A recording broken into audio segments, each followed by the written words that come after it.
síndrome pós-trombótica é o que a gente vai conversar agora, tá? Então vamos seguir o mesmo raciocínio, só que agora eu vou começar com o Elias. Elias, na síndrome pós-trombótica. Deixa eu já responder uma aqui que eu já vou jogar na lata aqui. O colega aqui mandou uma para mim aqui que no teste 2016 a recomendação é não usar meia elástica. E a minha resposta é não. Eu vou deixar bem claro para mim, isso daqui não saiu do chest. O chest ele fala que a meia elástica não reduz a síndrome pós-trombótica. Mas se você ler lá no subtítulo, você vai entender que ele recomenda para a redução dos sintomas. Então, tirem isso da cabeça, porque eu vi isso colocar em vários grupos de WhatsApp, isso é um absurdo, o cara lê uma frase e põe. Então, deixa bem claro, o chest ele coloca porque existem estudos controversos em relação à redução da síndrome pós-trombótica, que não daria nem para a gente discutir aqui. Mas ele não, de maneira alguma, ele deixa no subtítulo que a meia elástica, sim, deve ser usada para controle dos sintomas. Apesar do SOX Trial ter falado que não reduziu os sintomas. SOX Trial dizer que a meia elástica também não melhora para reduzir sintomas. Não, mas aí é que tá, Elias. O CHEST lançou esse guidelines em 2016 baseado no SOX Trial. No SOX Trial. Porque o SOX Trial ele teve duas coisas muito interessantes. Em primeiro lugar, foi publicado no Lancet, um journal de fator de impacto elevadíssimo. Então teve esse peso. Mas o próprio SOX diz que não funciona para controlar sintoma. E ele mas deixa eu concluir aqui. A segunda coisa é que os caras colocaram nesse trial 800 e tantos pacientes. Então, nesse N, aí nós não vamos entrar no mérito agora da questão, porque a gente consegue numerar uns 8, 9 erros do estudo, tá? Em que eles são equivocados. Em primeiro lugar, isso deu essa controvérsia, tanto que eles fizeram uma publicação inicial de fase aguda, nos 30 primeiros dias, dizendo que não favorecia nem a dor com o uso de meia.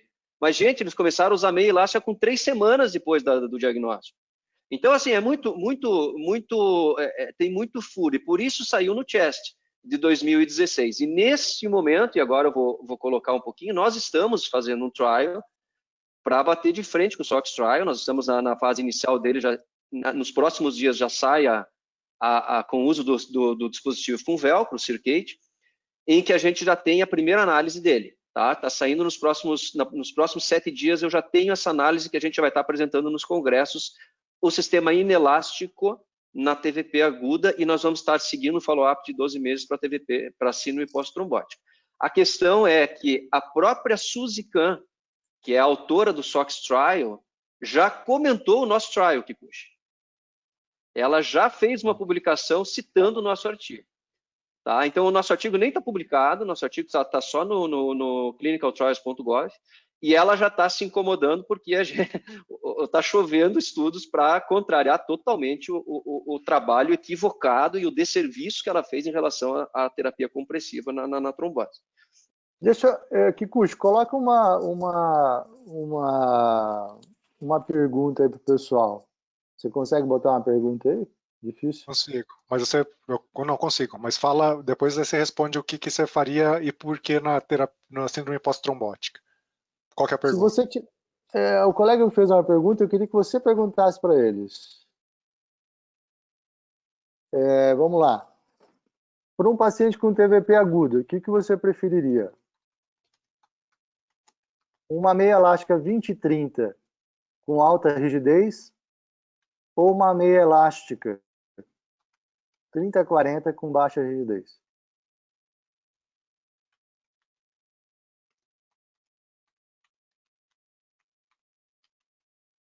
Ok.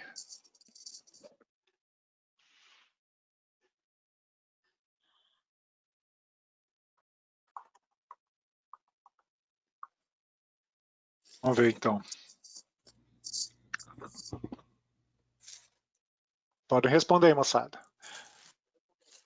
Enquanto isso, responde, Elias. Síndrome pós-trombótica. Nós acabamos de discutir. Qual que é a pergunta sua? O paciente está com síndrome pós-trombótica. O que você usa e por quê? Você vai usar meia elástica, vai usar inelástica? né? Ou seja, imagina, o paciente com síndrome pós-trombótica inelástica para sempre, você vai fazer uma compressão elástica. Então vamos lá, calma lá. Depende do CEAP dele, síndrome pós-trombótica. É um síndrome pós-trombótico com úlcera, sempre vai ser inelástico. Aí a gente vai falar em ulcerativa, né? Aí é diferente. O paciente está com síndrome pós-trombótica. Fala da hipertensão venosa, Elias, que é o que a síndrome pós-trombótica causa. Aí ele vai evoluir de C3 a C6, mas coloca a hipertensão venosa ambulatorial mesmo, como o teu objetivo. Acho que é por aí, de repente, a resposta para abordar todos os CEAPs. Bom, na fase aguda, se eu tenho um paciente com edema, eu sempre começo com um sistema inelástico, geralmente com bandagem para redução do edema, e depois evoluo para uma meia mais rígida. Agora, a questão da pressão, eu quero deixar claro, só botar minha colocação. A galera não presta atenção, eu fico impressionado, eu não sei de onde vem esses dados furados que os colegas me passam. Tipo assim, eu prescrevo meia, todo mundo usa. Eu nunca vi isso, porque nem a literatura concorda com isso. Trabalho colombiano agora de 2018, as meias variaram a pressão abaixo de 20 milímetros de mercúrio, a aceitação do uso foi de 32%, ou seja, uma meia super tranquila de usar, aceitação de 32%. Então, assim, falar que todo mundo usa uma meia 30-40, não. O que os trabalhos mostram, em especial nos pacientes de CEAP avançado, é que é melhor um paciente usar uma meia do que não usar. Não usar, isso. Então, assim, se o paciente não tolera uma meia 30-40, uma meia 20-30, desde que ele use, é melhor do que uma 30-40 que fica guardado no guarda-roupa. E é isso que os trabalhos mostram. É óbvio que 30-40, a incidência de recidiva de uma úlcera, ela é menor. Agora, a taxa de aceitação fica bem abaixo de uma 20-30. E o que eles viram no trabalho é que, comparativamente, não importa se é 20-30, 30-40, aquele que usou, ou seja, que aceitou usar, o benefício é maior do que aquele que não usou. Então, se o seu paciente não está aceitando, você baixa a pressão para uma 20-30. Se possível, uma meia elástica de uma rigidez um pouco maior. Do que você usaria numa síndrome pós-trombótica? Eu já vou um pouco mais longe. Outra possibilidade é o próprio Circadia, né? Sim. Eu já vou um pouco mais longe, Kikuchi. Eu já vou falar o que eu faço de rotina na minha clínica em síndrome pós-trombótica. Em primeiro lugar, até tem aquele trabalho que eu publiquei no nosso Jornal Vascular Brasileiro sobre usar ou não usar terapia compressiva na síndrome pós-trombótica, né? Em primeiro lugar, você tem uma situação crônica.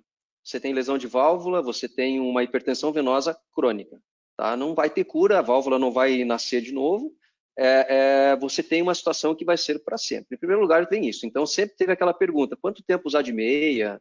2 anos? Essas são questões que você pode ficar filosofando. O que a gente trabalha na clínica aqui? A gente trabalha uma abordagem muito maior nesse paciente com síndrome pós-trombótica. Além da terapia compressiva, e aí eu concordo com o Elias, você vai ter que desenhar a melhor opção para cada paciente, porque é melhor que ele use uma 20-30 do que ele não usar nada. Porém, nós temos que abordar ele de uma forma muito mais holística, né? A gente tem que trabalhar a bomba desse paciente. Quanto mais trabalho muscular você tenha nele, menor você vai ter essa hipertensão venosa também associada ao trabalho da meia elástica com uma pressão menor. Tá? Hoje você tem no mercado o Circade, ou os dispositivos com velcro que a gente tem no mercado hoje, que você consegue fazer a terapia inelástica de fácil uso, mais fácil do que pôr uma meia elástica e consequentemente, neutralizando a hipertensão venosa ambulatorial. Então, assim, varia muito também da idade do paciente, da situação. Eu sempre trabalho com drenagem linfática nesses pacientes, porque você tem o sistema linfático descompensado nesse caso, né? Mas em relação à meia, aquilo que o Elias falou, é difícil você dizer o que é melhor 20-30 do que não usar nada, né? Mas hoje eu sou um fã incondicional do dispositivo com velcro para síndrome pós-trombótica. Mas aí você não consegue usar todo dia, né? O paciente não vai se pode alternar, né? Pronto. Você então pode usar meio dia. Então, de novo, eu vou falar qual uma que é a coisa, diferença aqui? Crônico, é o objetivo. O paciente crônico, eu acho que em CEAPs mais avançados, ele precisa ter uma diversidade de métodos compressivos, né? Ele quer ir numa festa, ele não vai usar um Circade, ele precisa de uma meia. Né? Ele está num dia que o edema está pior, um sistema de velcro vai ajudar melhor a reduzir o edema, a controlar o edema que de repente apareceu. Então, esse paciente ele precisa ter, ou se ele está acordando de manhã com edema, prescreve uma meia antitrombo para ele à noite, que vai ajudar no controle do edema noturno. Ou seja, eu vou mostrar para vocês. Opções. Vou mostrar para vocês como isso é verdade nos trabalhos. Olha só. Melhor hemodinâmica num paciente de síndrome pós-trombótica. Tanto fez o paciente com pressão 18,21 ou 23,32. Agora o detalhe, tá?